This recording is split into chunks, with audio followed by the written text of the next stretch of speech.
National super computing मिशनचे प्रमुख सीडॅकच्या पुणे येथून चालणारे सुपर कॉम्प्युटर्स आणि नॅशनल सुपर कॉम्प्युटिंग मिशनचे प्रमुख असलेले संजय वांडेकर सर आपल्यासोबत आहेत. संजय वांडेकरजी स्वतः वैज्ञानिक आहेत आणि नॅशनल सुपर कॉम्प्युटिंग मिशन नेमकं काय आहे, याचे परिणाम काय होणार आहेत सर्वसामान्यांच्या जीवनावर, आपल्या देशावर, ते आपण समजून घेऊया. संजय सर, काय सांगाल, नॅशनल सुपर कॉम्प्युटिंग मिशन नेमकं काय आहे आणि सध्या काय काय काम सुरू आहे, याचे परिणाम काय होतील? नॅशनल सुपर कॉम्प्युटिंग मिशनमध्ये आम्ही 4 गोष्टी करतो आहे. एक म्हणजे सुपर कॉम्प्युटिंगचे जे इन्फ्रास्ट्रक्चर आहे ते आम्ही सेटअप करतो आहे. त्याच्यात आम्ही आतापर्यंत 37 सुपर कॉम्प्युटर्स एस्टॅब्लिश केलेले आहेत सगळ्या पूर्ण कंट्रीजमध्ये, म्हणजे पूर्ण आपल्या भारतामध्ये.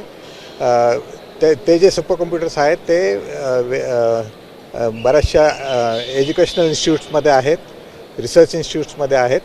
आणि हे जे सुपर कॉम्प्युटर्स आहेत, 12,000 सायंटिस्ट हे सुपर कॉम्प्युटर्स वापरत आहेत त्यांच्या रिसर्चसाठी. त्यांनी आतापर्यंत साधारण 2,000 पब्लिकेशन्स, म्हणजे बरेचसे रिसर्च पेपर्स जे असतात ते एस्टॅब्लिश केलेले आहेत हे सुपर कॉम्प्युटर वापरून. हा एक फायदा झाला आहे सुपर कॉम्प्युटिंग इन्फ्रास्ट्रक्चरचा. दुसरा म्हणजे जो आम्ही करतो आहे की बरेचसे ॲप्लिकेशन्स लागतात त्याच्यात, म्हणजे HPC ॲप्लिकेशन्स लागतात जे की तुम्हाला सोशल इम्पॅक्टसाठी गरज आहे. एक्झाम्पल मी सांगतो तुम्हाला की फ्लड फोरकास्ट. आता बरेचसे आपल्याकडं पाऊस बराच पडतो आणि नद्यांना बराच पूर येतो, तर त्याचं अगोदर आपल्याला सूचना मिळण्यासाठी की ह्या भागामध्ये पाणी साचणार आहे, त्याच्यामुळं जनजीवन विस्कळीत होणार आहे, लोकांना त्रास होणार आहे, हे अगोदर आम्हाला 3 दिवस कळू शकतं ह्या ॲप्लिकेशनमुळं. तर हे ॲप्लिकेशन आम्ही ह्या सुपर कॉम्प्युटिंग मिशनमध्ये डेव्हलप केलेलं आहे. आणि ते ॲप्लिकेशन सध्या आता महानदी बेसिन जे आहे आपलं ओरिसामधलं, तिथं ते सध्या ऑपरेट होतं आहे. आणि आम्ही 3 दिवस अगोदर त्यांना सूचना देतो की ह्या एरियामध्ये फ्लड येऊ शकतं, आणि त्याप्रमाणे ते फील्डचे जे लोक आहेत ते त्याचं सूचना घेऊन तिथल्या लोकांना इन्फॉर्मेशन देतात आणि त्याप्रमाणे ते ॲक्शन घेतात त्याच्यावर. हे एक ॲप्लिकेशन झालं. दुसरं ॲप्लिकेशन आम्ही असं केलेलं आहे की अर्बन एन्व्हायरमेंटमध्ये बरेचसे प्रॉब्लेम्स आहेत. एक तर पोल्युशनचा प्रॉब्लेम आहे, नंतर फ्लॅश फ्लड्स येतात. आपल्या पुण्यामध्ये पण रिसेंटली झालेलं आहे की फ्लॅश फ्लड्स येतात. तर हे याचं जे सिम्युलेशन आहे ते आमचे लोक एका ॲप्लिकेशननी तयार करतात आणि त्याची एक वेबसाईट तयार केलेली आहे. आणि त्याच्यामुळं जे काही आपले कॉर्पोरेशनचे लोक आहेत त्यांना अगोदर सूचना मिळू शकतात आणि त्याप्रमाणे ते ॲक्शन घेऊ शकतात. हे एक दुसरं ॲप्लिकेशन केलेलं आहे.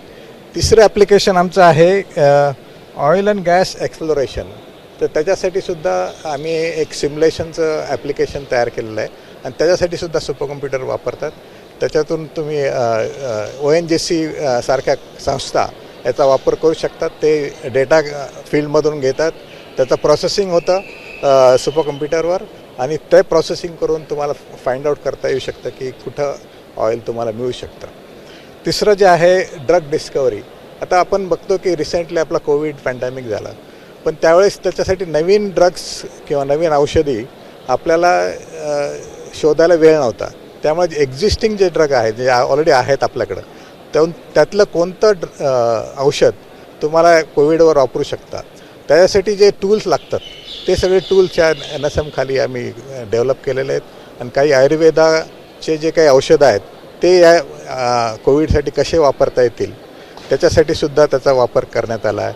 नवीन औषधी पण आपण त्याच्यापासून तयार करू शकतो. त्यासाठी जे टूल्स लागतात ते पण आपण याच्या खाली अंडर डेव्हलप केले आहेत. चौथा जे पिलर आहे तर आम्ही HPCमध्ये बरेचसे आता नवीन ॲप्लिकेशन डेव्हलप करायचे किंवा रिसर्च करायचं आहे, तर त्यासाठी मॅनपॉवर लागतं. तर त्या मॅनपॉवरसाठी आपण एक मोठा प्रोग्राम तयार केला आणि अबाउट 26,000 मॅनपॉवर आपण ट्रेन केलेलं आहे ह्या अंडर दिस प्रोग्राम. Thank you very much. आता एक प्रश्न असा आहे की हे सगळे ॲप्लिकेशन्स तुम्ही डेव्हलप करताय, सुपर कॉम्प्युटिंग मिशन त्यासाठी आहे. सुपर कॉम्प्युटर आपण बऱ्याचदा ऐकलं, तेव्हा विजय भटकरांचं नाव महाराष्ट्राने बऱ्याचदा ऐकलं, परम सुपर कॉम्प्युटर ऐकला. याचा उपयोग करून हे जे ॲप्लिकेशन्स आहेत याचं प्रत्यक्ष मानवी जीवनावरचे परिणाम आपल्याला कधीपर्यंत पाहायला मिळतील? प्रत्यक्ष दैनंदिन जीवनातला उपयोग याचा कधीपर्यंत पाहायला मिळेल?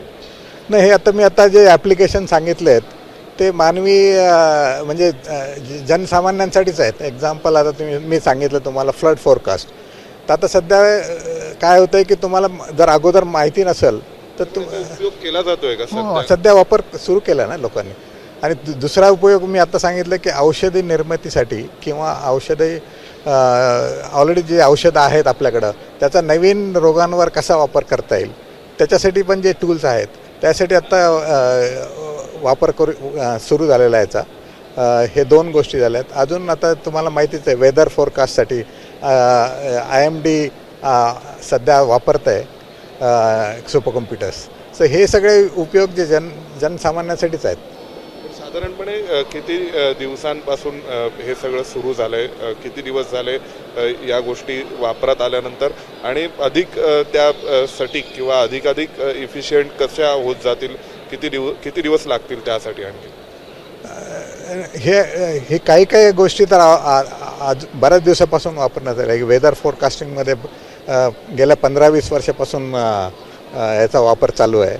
नंतर ड्रग डिस्कवरीसाठी पण बरेचसे औषधं कंपन्या आहेत हे सिम्युलेशन वापरूनच ते ड्रग्स करतात. कारण की जर तुम्हाला नवीन औषधी तयार करायची असेल तर त्याचे कोणतं औषधचा परिणाम काय होईल त्या रोगावर आणि त्या रोग्यावर पण, म्हणजे त्याचा दुसरा म्हणजे वाईट परिणाम पण झाला नाही पाहिजे.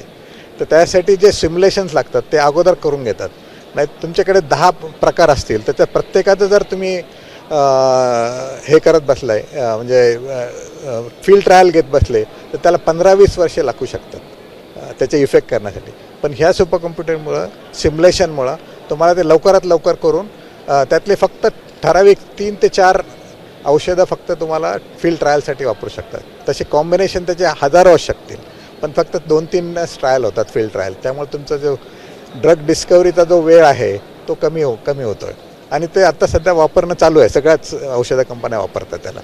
सर, जगभराची तुलना करता सध्या आपलं भारतीय जे नॅशनल सुपर कॉम्प्युटिंग मिशन आहे जे तुम्ही लीड करताय कुठे आहे, कसं आहे, काय तुम्ही सांगाल?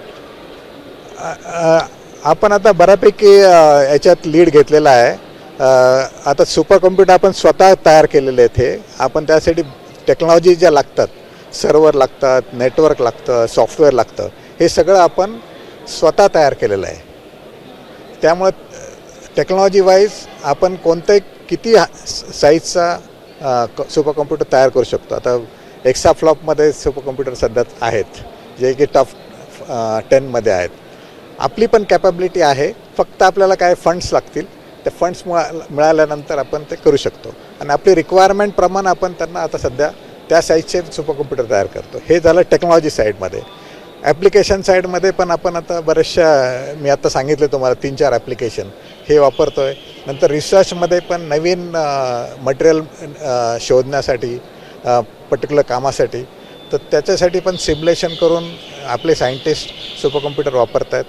आणि त्याचं सुपर कॉम्प्युटरचा वापर करून त्यांनी बरेचसे पब्लिकेशन, नवीन मटेरियल्स तयार केलेले आहेत, नवीन प्रोसेसेस तयार केलेले आहेत. समजा केमिस्ट्रीमध्ये पण लोक वापरतात की पर्टिक्युलर सिक्वेन्समध्ये तुम्ही काही प्रोसेसिंग केलं पर्टिक्युलर मटेरियलचं, वेगवेगळ्या मॉलिक्युल्सचं, त्याचं सिम्युलेशन करून त्याचे काय इफेक्ट येतील त्याप्रमाणे मग त्याचं संशोधन होत आहे सध्या. थँक्यू. आपल्यासोबत होते संजय वांडेकर सर, ज्यांनी माहिती दिली आहे भारताच्या नॅशनल सुपर कॉम्प्युटिंग मिशनबद्दल आणि या मिशनचे उपयोग आणि त्याचं सद्यस्थितीचं विश्लेषण करण्याचाही प्रयत्न केलेला आहे. व्हिडिओ जर्नलिस्ट वेद पांडेसह सोमेश कोलगे, ABP माझा, नवी दिल्ली. ABP माझा, उघडा डोळे बघा नीट.